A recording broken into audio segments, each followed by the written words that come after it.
आज हमारे घर में सुबह से बहुत सारे मेहमान आए हुए थे। मेरे पापा, मेरे चाचा, बल्कि घर के सभी लोग मेहमानों के साथ बिजी थे। बस मेरी मम्मी सुबह से बेचैन थी। जब से वह नहाकर आई थी, मुझे बार बार बुला रही थी और मैं अपनी करजन के साथ बात में बिजी थी। मुझे पता था कि मम्मी क्यों इतनी ज़्यादा बेचैन हो रही है और मुझे क्यों बुला रही है। मम्मी को वहम की बीमारी हो गई थी और वो अपने कपड़े काम वाली से नहीं धुलवाती थी, बल्कि जैसे ही वह नहाकर बाहर निकलती तो वह अपने पुराने कपड़े मुझे थैले में डालकर देती है और कहती है कि गली के नुक्कड़ पे जो नया धोबी आया है उसे मेरे कपड़े धोने के लिए दे आओ। मगर हैरानी तो मुझे तब होती जब मैं उस धोबी को कपड़े देने जाती तो वह मुझे एक लिफाफा देता और कहता कि अपनी मम्मी को दे देना और अपने घर वालों को कोई बात मत बताना। मम्मी ने भी मुझे बहुत सख्ती से कहा हुआ था कि लिफाफे के बारे में किसी को कुछ मत बताना, वरना मैं तुम्हारा बुरा हाल कर दूंगी। कोई तो चक्कर जरूर था जो मम्मी और धोबी के बीच चल रहा था। माँ की बातों पर ज़्यादा ध्यान नहीं देती थी मैं। आज जब मेहमान घर आए तो मम्मी बहाने से मुझे छत पे ले गई और मुझे बोली, कमबख्त लड़की, तुझे कब से आवाज़ दे रही हूँ और तू मेरी बात क्यों नहीं सुन रही। मैंने कहा, मम्मी क्या हो गया है आपको? आज मैं इतने समय के बाद अपनी करजन से मिली हूँ और आप मुझे उससे बात भी नहीं करने दे रही। मम्मी कहने लगी, पहले जाकर मेरे कपड़े धोबी को देकर आ, फिर अपनी करजन से जैसे मर्जी बातें करना। मुझे कोई एतराज़ नहीं है। और हाँ सुन, धोबी तुझे जो लिफाफा देगा वह तू छुपा कर लाना और मुझे छत पर बुलाकर देना। मम्मी ने अपना पुराना सूट मुझे थैली में डालकर दे दिया था। मुझे आज पहली बार अपनी माँ पर गुस्सा आया था। मैं वह थैली हाथ में पकड़ घर से बाहर निकल गई थी कि जब वहाँ बाहर हॉल में ही मुझे चाचा मिल गए। उन्होंने मेरे हाथ में वह थैला देखा तो हैरान होकर पूछा, निधि बेटा, तुम कहाँ जा रही हो? मैंने कहा, चाचा जी, मुझे मम्मी ने कपड़े देने के लिए धोबी के पास भेजे हैं, बस उसको यह कपड़े देने जा रही हूँ। मैंने यह कहकर कदम आगे बढ़ाया था तो चाचा ने मुझे रोक लिया। बोले, निधि, तुम खुद क्यों जाओगी? जाकर अपनी माँ से कह दो कि चाचा ने मुझे किसी काम से बुला लिया है और वह खुद जाकर धोबी को कपड़े दे आए। जब वो थैला मैंने मम्मी को दिया तो मम्मी मुझे बहुत गुस्से भरी नज़रों से देख रही थी और फिर खुद एक बड़ी सी काली चादर पहनकर घर से बाहर निकल गई थी। मेरी एक करजन जब मम्मी को इतने गुस्से में देखने लगी तो कहने लगी, तुम्हारी मम्मी को क्या हुआ? वो इतने गुस्से में क्यों जा रही हैं? लेकिन मैंने अपनी करजन को कुछ भी नहीं बताया था। मगर उस समय पता नहीं मेरे दिमाग में क्या आया कि मैं भी उठकर मम्मी के पीछे चल दी। मैंने अपनी करजन को बहाना बना दिया कि मुझे मम्मी से कुछ काम है, मैं अभी आई। लेकिन मेरी करजन नहीं मानी और वह भी मेरे पीछे पीछे चल दी। हैरत तो मुझे तब हुई जब हम सब मम्मी के पीछे जा रहे थे और मेरे चाचा हमारे पीछे आ रहे थे। मैंने पीछे मुड़कर चाचा को आवाज़ देनी चाही तो उन्होंने मुझे चुप रहने का इशारा कर दिया। भगवान जाने उन्होंने ऐसा क्यों किया था। और फिर मैं खामोश हो गई। हम सब पीछे से थे। हमारे चाचा पीछे आ रहे थे जबकि मम्मी आगे जा रही थी। गली के नुक्कड़ पे जाकर मम्मी धोबी की दुकान पर रुक गई। उन्होंने वो कपड़े वाली थैली धोबी को दी और कुछ डालकर धोबी ने उन्हें लिफाफा दिया। उसके बाद उन्होंने इधर उधर मुड़कर देखा। उसके पीछे हम थे, हमारे पीछे चाचा। हम सब को देखकर मम्मी का रंगत जैसे सफ़ेद पड़ गया। उन्होंने एकदम वो लिफाफा अपने हाथों में छुपा लिया। चाचा आगे बढ़े और मम्मी को गुस्से भरी नज़रों से देखा। फिर उन्होंने धोबी की तरफ देखा जिसने अपना सर झुकाया हुआ था। चाचा ने आगे बढ़कर धोबी के चेहरे से रुमाल हटाई। वो तो एकदम से चिल्ला पड़े। फिर उन्होंने मम्मी से कपड़े वाला सौंप लिया और उसे खोल दिया और मम्मी के हाथ से लिफाफा खींच कर देखा तो उनकी आंखें गुस्से से लाल हो गई। उन्होंने तेज आवाज़ में बोलना शुरू कर दिया। कहने लगे, अभी भाई साहब को बुलाता हूँ। मुझे यकीन है कि उनको यह सच्चाई नहीं पता होगी। यह सच्चाई उन्हें बताना पड़ेगा, वरना मैं समस्या का हल नहीं निकाल पाऊंगा। चाचा की बात सुनकर और मम्मी की हालत देखकर हम सब परेशान हो गए थे। उसी समय पापा भी पता नहीं कहां से उस जगह पे आ गए थे। पापा धोबी को गौर से देखा तो आग बबूला हो गए। 2-3 थप्पड़ धोबी को लगाया और मेरी मम्मी को भला बुरा कहने लगे। घर ले आए। घर पहुंचकर चाचा ने हम सबको अपने कमरे में जाने को कह दिया। मम्मी के साथ पापा का रवैया देखकर मैं बहुत ज़्यादा डर गई थी और परेशान भी हो गई थी। समझ नहीं आ रहा था कि मैं क्या करूं, जबकि पापा बहुत गुस्से में थे। हम लोग अपने कमरे में बैठे हुए थे और बाहर से बहुत सुर की आवाज़ आने लगी थी। पापा चाचा को बड़ी मुश्किल से मना रहे थे मम्मी चाचा के साइड से लगी रो रही थी, जबकि पापा उन्हें बुरा भला कहते हुए घर से निकल गए थे। मुझे समझ नहीं आ रहा था कि हमारे हंसते खेलते घर में अचानक से क्या हो गया है। गांव से आए हुए मेहमान भी परेशान हो गए थे। कुछ मिनट में हमारी सारी खुशियां खाक में मिल गई थी। 2-3 दिन बाद मेहमान वापस चले गए थे और फिर 1 महीना का समय भी गुजर गया था। एक दिन फिर से इस बात पर घर में बहुत बड़ी झगड़ा हुई थी और उस दिन पापा ने मेरी माँ को कहा कि मैं तुम्हें तलाक दे दूंगा और अपनी ज़िंदगी से निकाल दूंगा। सीधे अपने कमरे में चले गए थे और तलाक के पेपर मेरी माँ के मुंह पर मार दिया। मम्मी हक्का बक्का से तलाक के पेपर को देख रही थी। वह दिन हमारी ज़िंदगी के लिए कयामत का दिन था। जब हमें पता चला कि हमारी माँ हमें छोड़ के इस घर से हमेशा के लिए जा रही है, उस समय हमारी क्या हालत थी ये मैं और मेरे छोटा भाई ही जानता था। मेरी उम्र उस समय 12 साल थी, जबकि मेरे भाई की उम्र 7 साल थी। मेरा भाई छोटा था, वह तो बात बात पर रोना शुरू कर देता था और फिर माँ के जाने के बाद हम दोनों भाई बहन रातों को उठकर रोया करते थे और मम्मी के कमरे में जाते हैं तो अजीब सी दहशत महसूस होती थी। पापा के घर पे ही रहकर मैं पल कर जवान हो गई थी, यहाँ तक कि मेरा रिश्ता भी आने लगे थे, मगर मेरा दिल माँ के बगैर उदास रहता था। हम लोगों को नाना के घर जाने की भी इजाज़त नहीं थी। पापा ने साफ साफ मना कर दिया था कि हमें किसी भी सूरत में अपनी माँ के पास नहीं भेजेंगे, वरना मैं किसी को भी माफ़ नहीं करूँगा। इसलिए चाचा मुझे घर से निकालने नहीं दिए थे। मैं चाचा की परवरिश में पलकर जवान हुई थी। मेरी चाची मेरी मासी थी, क्योंकि मेरी माँ और मेरी चाची आपस में सगी बहनें थीं। चाची ने एक माँ की तरह मुझे सहारा दिया था और मेरी हर चीज़ का ख्याल रखा था। मेरा भाई छोटा था, वो जल्दी ही चाची को ही माँ समझ बैठा था।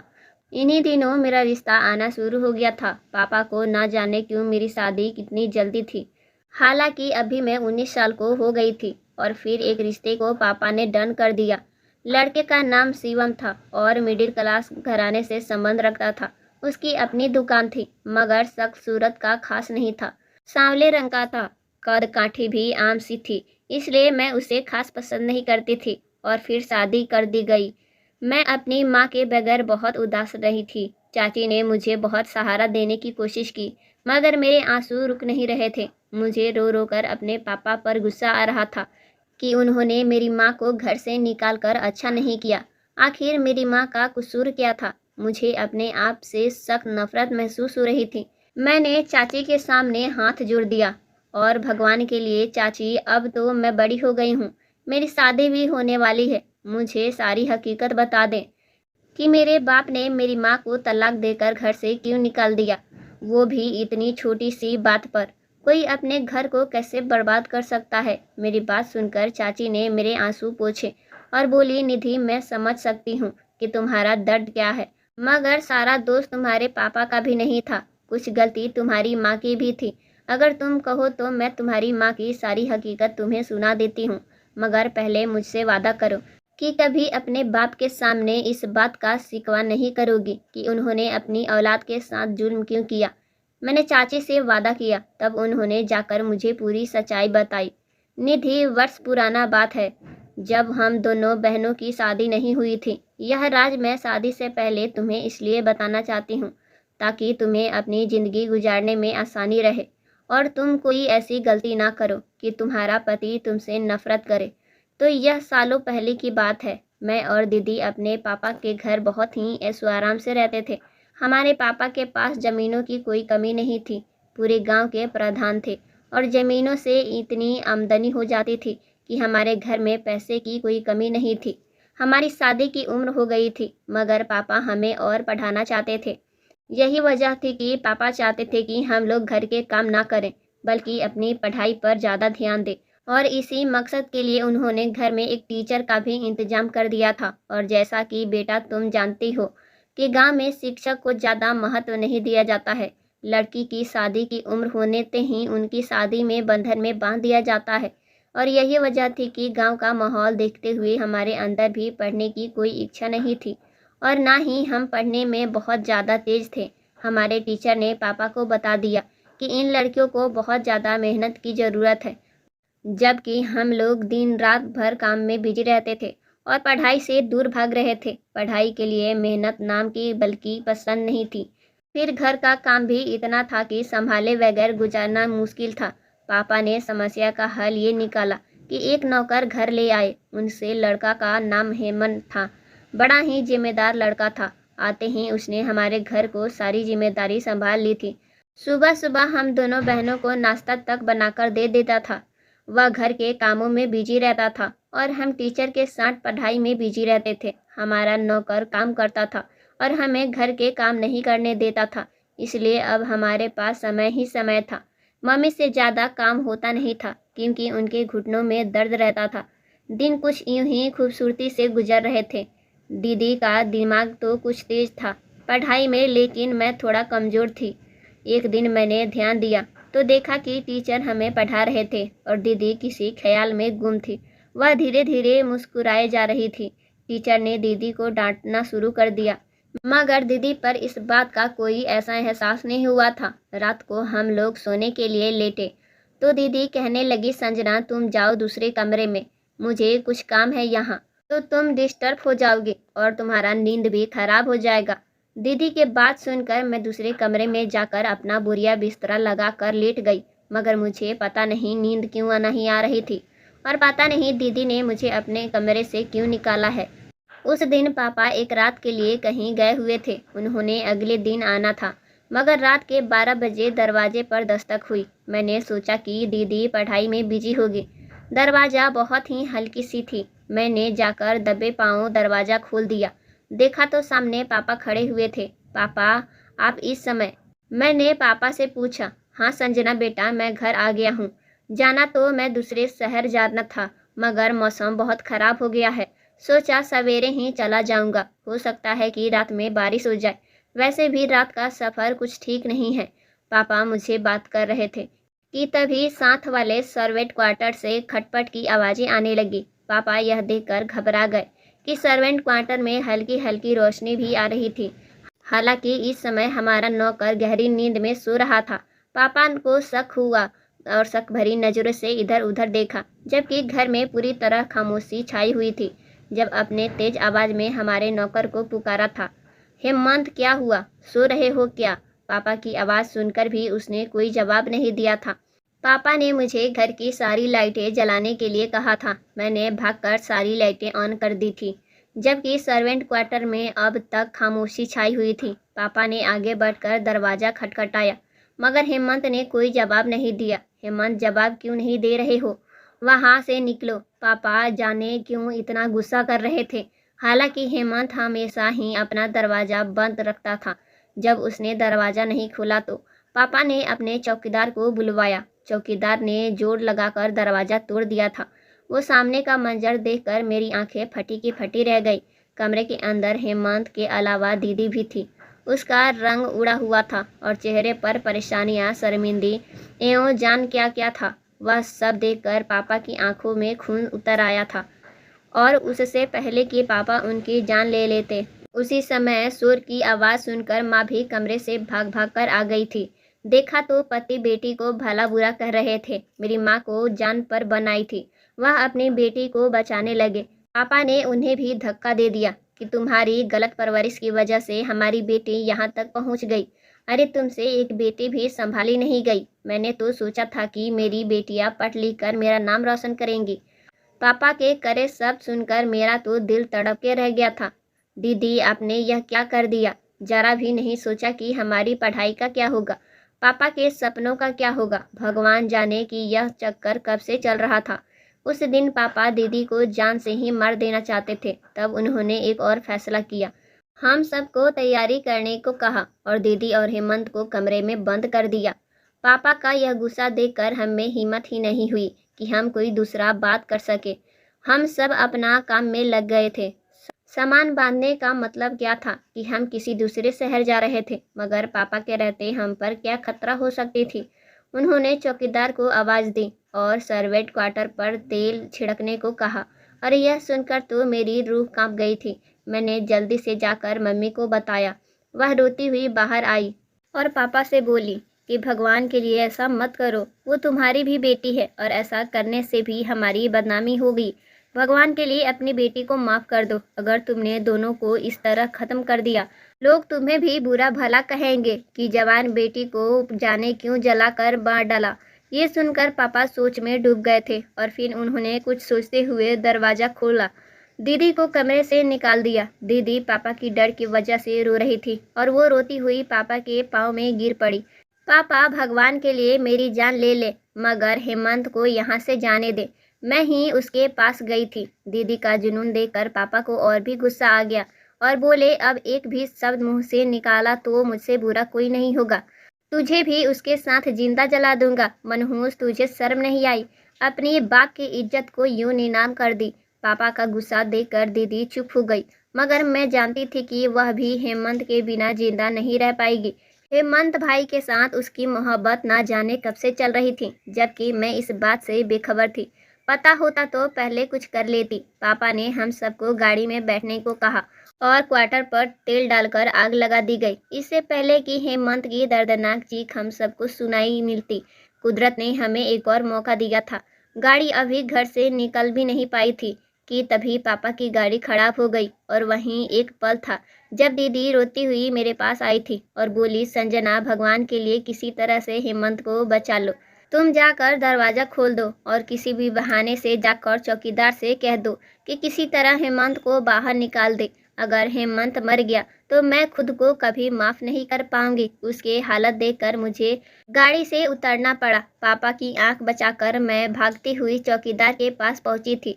चौकीदार के हाथ पर अपने जोड़ों और कानों से निकालकर सोने की बालियां दे दी और कहा कि भगवान के लिए हेमंत को बाहर निकाल दो और यह बात पापा को पता नहीं चलनी चाहिए। और फिर मेरे सामने ही चौकीदार ने हेमंत को वहां से निकाल दिया था और भगा दिया था। तब तक पापा अपनी गाड़ी ठीक कर चुके थे।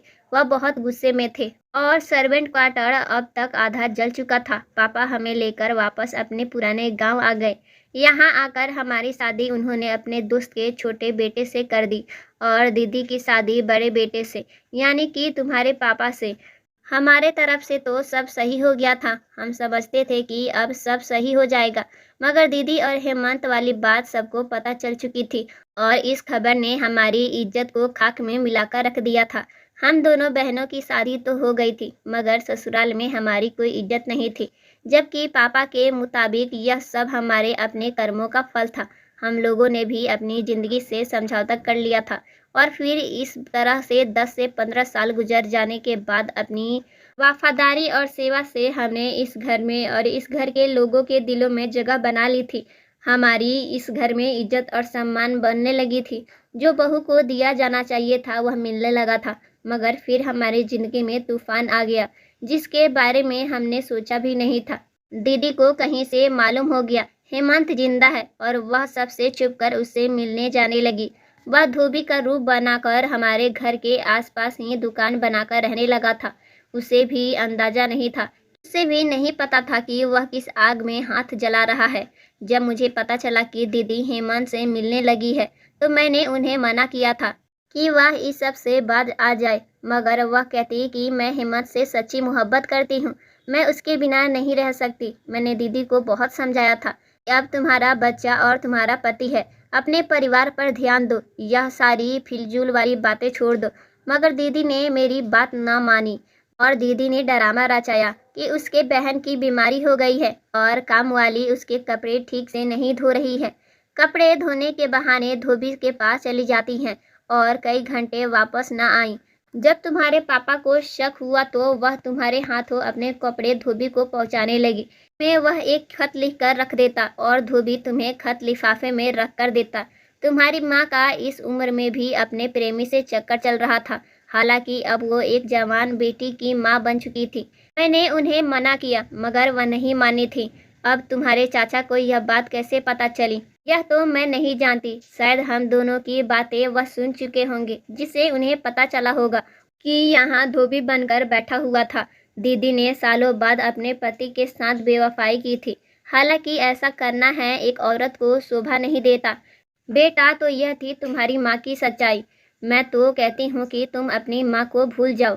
निधि, वो मेरी भी बहन है। मुझे भी दुख है कि वो इस उम्र में तलाक लेकर अपनी वृद्ध माँ के घर रह रही है। बाद में सूत्रों के हवाले से पता चला था कि दीदी ने तुम्हारे पापा से तलाक के बाद हेमंत से शादी का प्रस्ताव रखा था, लेकिन जब हेमंत को पता चला कि दीदी का तलाक हो चुका है तो वह भी दीदी को छोड़कर भाग गया था, क्योंकि हेमंत शादीशुदा था।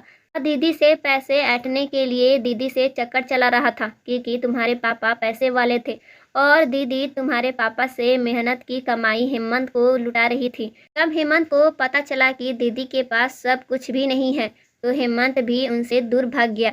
पति ने भी साथ छोड़ दिया और फिर जिससे प्यार करती थी वह भी अकेला छोड़ के चला गया था और अब वो अपनी ज़िंदगी के दिन अपनी वृद्ध माँ के साथ काट रही है और हम दोनों को उनसे मिलने की अनुमति भी नहीं है। उसने बहुत बड़ी गलती की है। ऐसी औरत को कभी इज्जत मिलनी नहीं चाहिए। चाची की बात सुनकर मैं फूट फूट के रोने लगी थी। चाची ने मुझे तसल्ली दी और विदा करके मुझे मेरे पति के घर भेज दिया। मैं अपने पति के साथ आज बहुत खुश हूँ और ऐसी कोई गलती करने का सोच भी नहीं सकती जिससे कि मेरे पति के दिल में शक आए। भले ही मेरा पति आम सी शक्ल का इंसान है, लेकिन मुझसे बहुत मोहब्बत करता है और मैं भी अपने पति से बहुत मोहब्बत करती हूँ और मैंने खुद से वादा किया है कि हमेशा अपने पति के साथ वफादार रहूँगी, कभी उन्हें धोखा नहीं दूंगी। दोस्तों, आपको क्या लगता है, क्या मुझे अपनी माँ से मिलने जाना चाहिए या नहीं? कहीं मेरा भी पति मेरी माँ की तरह मुझे चरित्रहीन समझ के छोड़ ना दे। तो कमेंट में अपनी राय ज़रूर बताइएगा। कहानी पसंद आई हो तो वीडियो को लाइक कीजिएगा और चैनल को ज़रूर सब्सक्राइब